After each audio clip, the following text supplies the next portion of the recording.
Quand vient la nuit et qu'elle recouvre le monde, il arrive parfois que quelque chose d'inhabituel vienne troubler notre sommeil. Brusquement, nous nous réveillons. Nous sommes allongés dans notre lit. Nous avons les yeux ouverts, mais nous sommes dans l'incapacité de bouger. Notre corps semble paralysé. Un sentiment de vulnérabilité et de peur diffuse nous envahit. Plus que tout, nous voulons sortir de cet état pénible d'immobilité. Cette étrange situation que nous venons de vivre a pour nom la paralysie du sommeil.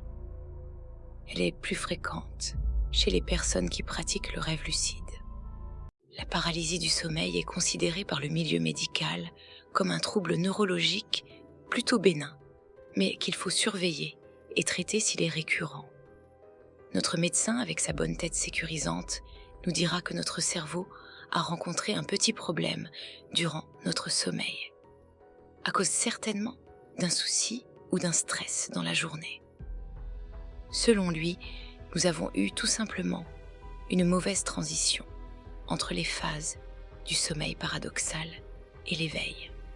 Il nous prescrira peut-être des comprimés pour bien dormir, ce qui devrait nous éviter de nous réveiller en pleine nuit. Nous serons rassurés et tout rentrera dans l'ordre, ou pas. En revanche, pour les chamans qui ont adopté une autre vision du monde, la paralysie du sommeil représente plutôt une opportunité.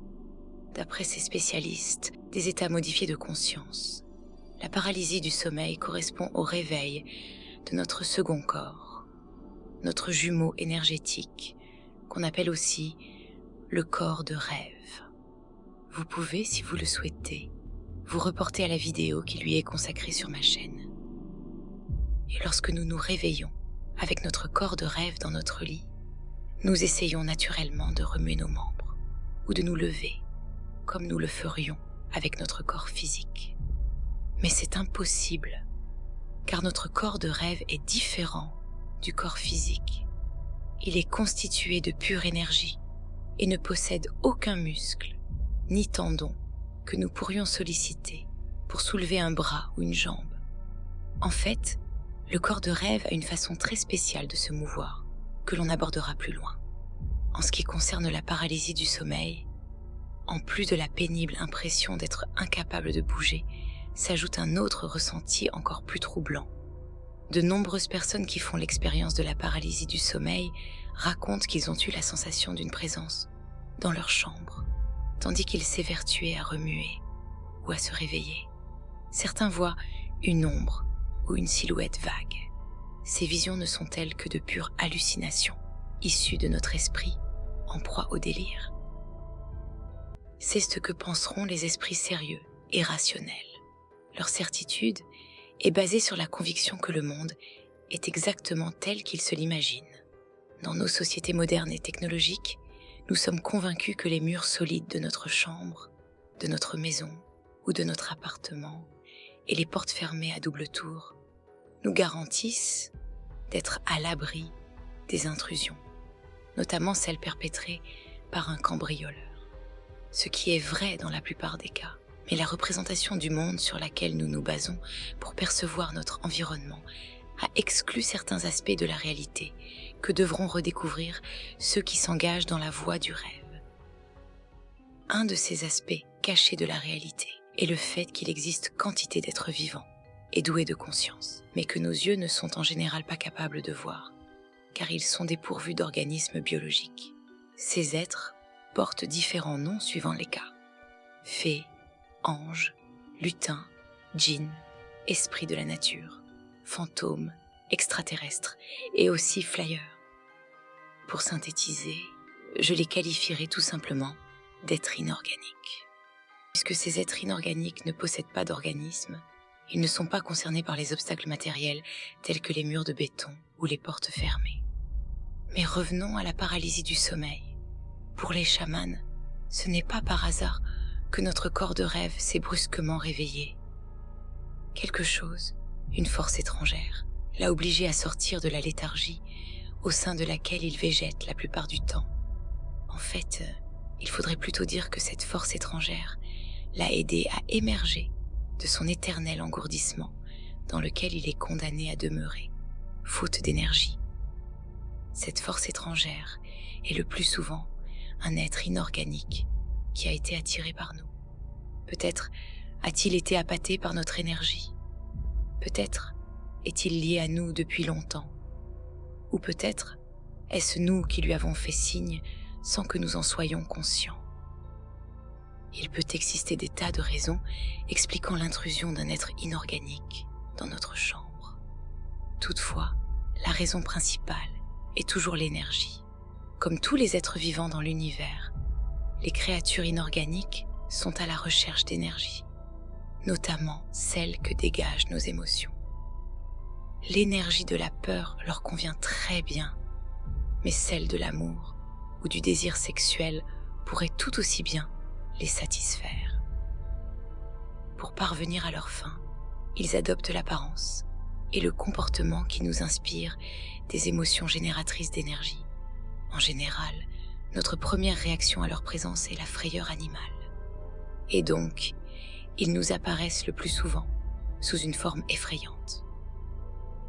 Pour ceux qui s'intéressent de manière sérieuse à la voie du rêve, il est conseillé d'éviter de s'empoisonner l'esprit avec des images de films d'horreur, car fatalement, elles ressortiront quand vous ferez face à une présence inorganique. De plus, il ne faut pas oublier que durant le sommeil, le rêve est une zone de libre circulation que traversent toutes sortes de voyageurs venant des quatre coins de l'univers. La nuit, la barrière entre les mondes s'abaisse, et des émissaires issus des sphères de vie inorganiques en profitent pour nous rendre visite et tenter de communiquer avec nous. L'énergie particulière de certains de ces êtres a une influence stimulante sur notre corps de rêve. Du coup, celui-ci sort de sa torpeur, mais comme il ne sait pas encore se mouvoir, il panique, et nous désirons alors plus que tout nous réveiller pour de bon. Mais maintenant que nous savons ce qu'il en est, peut-être que la prochaine fois que nous nous retrouverons dans cet état de paralysie du sommeil, nous ne céderons pas à la peur. Un vieux sorcier mexicain disait que la peur est le premier ennemi que rencontre celui ou celle qui s'aventure sur le chemin de la connaissance. Pour vaincre cet ennemi, il faut lui faire face et tenir bon. Arrivera un moment où la peur disparaîtra et laissera place à la clarté. Quand nous nous retrouvons dans cette situation éprouvante qu'est la paralysie du sommeil, si nous décelons une présence dans notre chambre, nous devons nous rappeler que nous sommes, nous aussi, une présence en ce monde. Nous sommes au moins aussi étranges et mystérieux que cette créature inorganique qui se tient près de nous. Par ailleurs, lorsque ces êtres nous apparaissent dans notre chambre, nous devons garder à l'esprit que ce ne sont que des projections d'énergie très ténues, un peu comme des hologrammes. Par conséquent, ils sont incapables de nous atteindre ou de nous blesser physiquement. Malgré cela, il se peut que nous ne nous sentions pas prêts pour une telle rencontre. Alors, il ne faut pas hésiter à leur faire savoir de vive voix, avec calme et courtoisie, mais aussi avec détermination. Et si nous ne sommes pas capables de parler, exprimons notre volonté en pensée. N'oublions pas que les êtres inorganiques sont attirés par l'énergie que génèrent nos émotions. Et donc, si nous recouvrons un peu de notre sang-froid, nous leur transmettons le message qu'ils doivent nous laisser tranquilles et partir. Ensuite, concentrons-nous sur la chance de nous retrouver dans notre corps de rêve.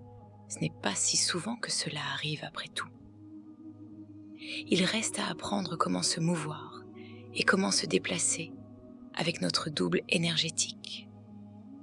Pour la plupart des personnes qui se retrouvent dans la paralysie du sommeil, et pour ceux qui débutent dans le rêve lucide, bouger le corps de rêve est quelque chose de très difficile à effectuer.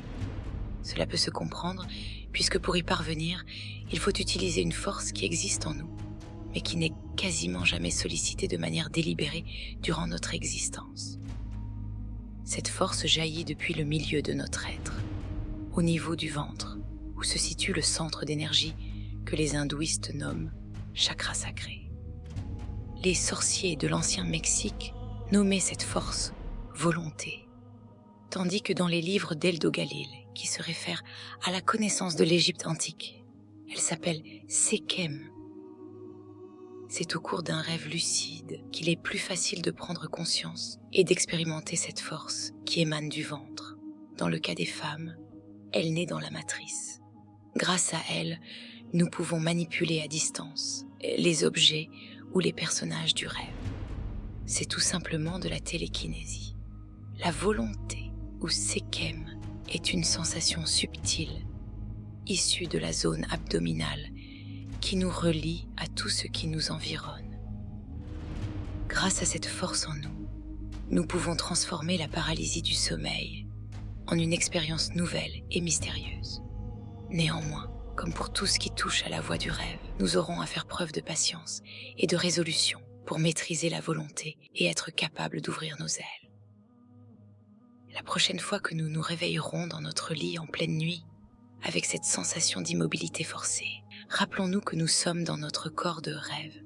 Après quoi, nous devons porter notre attention sur notre ventre, sur une zone légèrement en dessous du nombril. Pour les femmes, cette zone se situe dans la matrice. De là, nous actionnons la force qui niche en notre milieu, avec l'intention de nous lever. C'est inutile de vouloir crisper les muscles pour remuer. En cet instant, nous sommes pure énergie. C'est grâce à un subtil mélange d'abandon et de contrôle que nous réussirons à sentir la force de la volonté.